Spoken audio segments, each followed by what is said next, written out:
Kjo është pamja e rrugës së re Shëngjin Velipoj pranë fshatit Rjoll. Për shkak të rrëshitjes së dherave, trasea e saj ka pësuar qarje në një gjatësi të konsiderueshme dhe rrezikon shëmbjen e plot.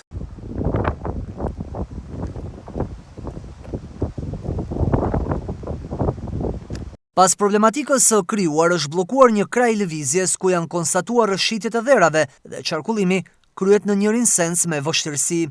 Kjo gjendje e krijuar paraqet rrezik për jetën e drejtuesve të automjeteve.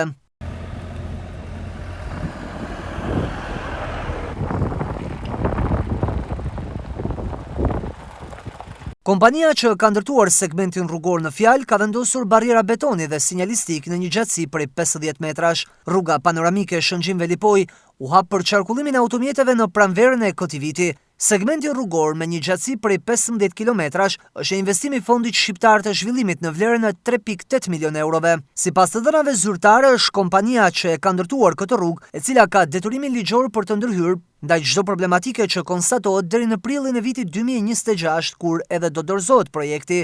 Paradoksalisht, këto janë rrugët e reja, të inauguruara me pompozitet që po përballen me defekte serioze brenda pak muajsh, nga qarjet tek shëmbjet, rrëshitjet dhe ndërhyrje të përkohshme, që janë bërë një realitet i përditshëm duke rrezikuar jetën e qytetarëve që lëvizin ato, ndonse për ndërtimin e këtyre akseve janë shpenzuar miliona euro.